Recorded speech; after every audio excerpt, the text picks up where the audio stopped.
Is your mom a good listener? Kinda. What would make her better? Bad listening. I'm Brenda Sue, and I've been a hairdresser for years, which means I hear a lot of stories. In this podcast, my clients explore a single word in each episode. Not the dictionary meaning, but what the word actually means to them. Real voices, real stories, one word at a time. Welcome to Clips and Conversation. Last week, we talked about perspective, and that naturally led into listening. What I started to see is that perspective and listening aren't separate. They're connected. Because we can't really understand someone's perspective if we're not actually listening. These two words are the foundation of not just my first episodes, but the way I hope people hear the whole podcast. Today's guest word, listening. I've learned a lot about listening behind the chair. People come in and tell me what they want done with their hair, but often they tell me what they want for their lives too. People open up not because I say the perfect thing, but because they can feel I was actually there, listening. Some days I think I get paid more to listen than to cut. And if you listen long enough, people usually tell you who they are. What does listening mean to you? To be a good listener is, I like to make eye contact with the person I'm speaking with, because you can get a lot of emotion or information from a facial expression or what's in somebody's eyes.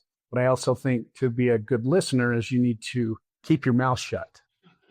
Don't interrupt. You're interrupting, then the person speaking loses their train of thought, and then you're going to lose a lot of information.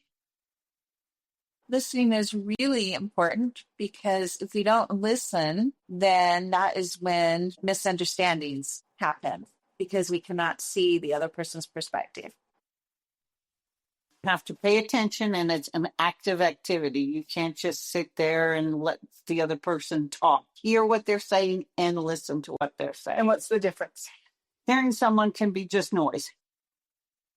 After the person with whom you are conversing or speaking finishes their thought, mentally count in your head 5 seconds if that person isn't speaking a second thought or an additional idea. I've heard people say God gave us 2 ears and 1 mouth for a reason. We need to listen twice as much as we speak. I love that. I should have waited 5 seconds to say that. But concentrate to what you're listening to and play it over in your mind a few times so you can understand. I wanted to make sure my employees listen. So I would tap them, say back what they've heard, because sometimes what you say and what they hear are 2 different things.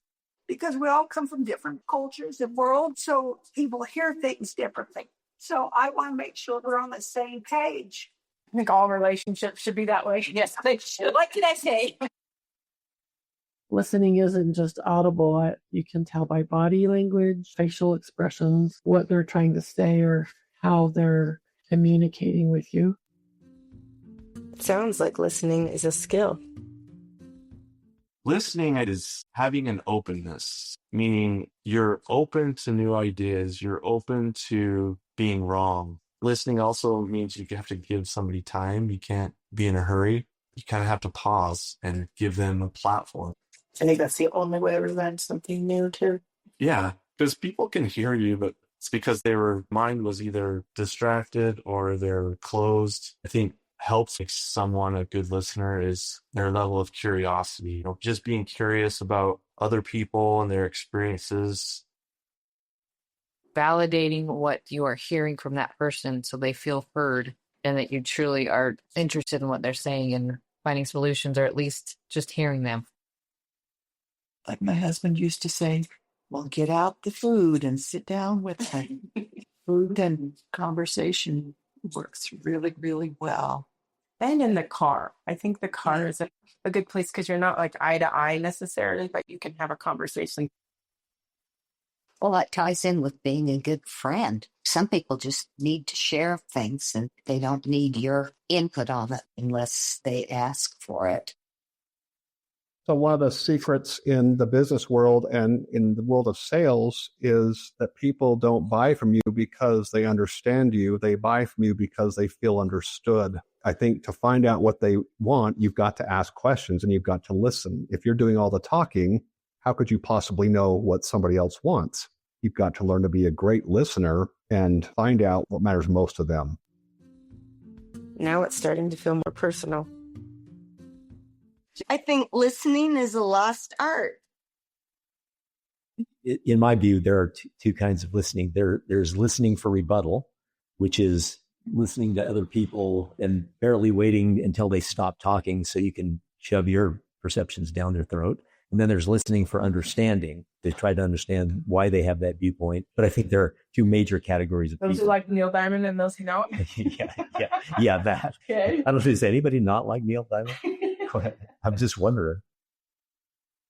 People need to express what they're there to say. And if you don't listen to them, then you're not going to get out of what their actual meaning or feelings or thoughts are. Too many people act like they're listening, but they're preparing in their mind what they're going to say without even hearing what the people are saying. So you ask lots of questions. We've learned that a lot in sales. When you walk in and you call someone by name, they all of a sudden perk up. Hey, that person cares about me. They know who I am. They know something about me that's important. So I feel that way when I go even to this way to get a drink.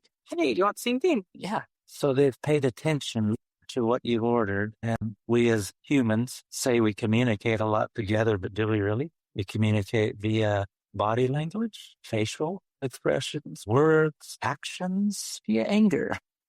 So, yeah. And it can be a learned skill, I believe. It can be, but it's an art. But some people choose to feel like they're listening, but they're not. They just want to get out what they think is right. Okay, that's it. I think a lot of times parents only hear what you say. They don't necessarily listen to what you say. Like they'll hear and then they'll tell you, no, you're wrong. That's not listening. Right? Listening is saying, okay, I understand what you're saying, but here's also what I think. I also think listening is such an easy way to have human connection. Mm-hmm. And people will take that for granted all the time. If I ask her if she could do something for me, she sometimes doesn't do it. Because she probably wasn't listening. Distractions, maybe. Yeah. Mm-hmm. Yeah. And then that's what I was wondering. My question was, because listening and obeying are different words. And sometimes as parents, we use listening in the place of obeying. Do you get that confused sometimes? Or maybe I did get distracted and I forgot. Like, or when you're telling me stories, do I need to do better about that? You do good. Sometimes my phone's in front of my face and my kids are talking to me and I am listening, but they don't have my undivided attention. You have to be like invested in what they're invested in. So if you want to connect with somebody, you ask them questions and then you listen to the answers and then you ask follow-up questions about that. How hard is it to listen when you don't agree? Well, it depends on how strong you feel about a different subject. I see that a lot with kids nowadays. They're so one-sided. When you get your information, you have to figure out your sources. And you have to figure out that just because one person says so, it doesn't mean that's a gospel. There's no right or wrong. Generally, there's a gray area no matter how you put it. You know, I believe that. We got to find some kind of common ground. Nobody's right 100% of the time. You have to sit there and you go, okay, sometimes it's just great. And that's just the way it is. If you listen to both sides, you can generally come up with a central conclusion. So listening, you have to know your audience. And that's the whole thing is you have to make sure that what you're trying to deliver is being received by the people on the other end. Yeah. Full circle. We have all these classes on speech and debate and all kinds of learning that goes with speaking, but we don't have any kind of instruction on listening. And I know quite often I catch myself finishing people's thoughts, and why not let them finish before you step in? I will have to work on that the rest of my life.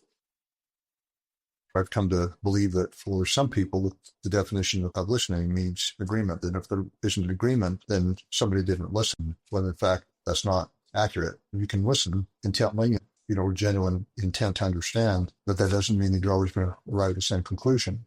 And it's hard for some people to understand that. And because the listening becomes more of an emotional exercise than it is an intellectual exercise. And not always, but usually over time, people will agree to disagree and move forward. But in some cases, we try to explain it from a logical perspective, and other people are receiving it from an emotional perspective. And that chasm, at least in my experience, is hard to cross sometimes to build a bridge of understanding. And this is where listening changes us. Good listener is someone who listens and then stops and thinks about it. What was said, so you can ponder later as how that can apply to you in your life. Listening kind of means neutrality, because if you're not neutral, you can't hear the real story. So you kind of just let everything come in, and then by staying neutral, you can kind of see the truth behind what's happening. Every part of the body seems to have its own language, and a lot of people just aren't listening on that depth, and so they can't hear you, or you can't hear that part of you. And some people listen with their heads, some people listen with their hearts, and some people do both. And what you hear from yourself or others depends on who you're listening to and what part of yourself you're listening to, and it changes the response you get.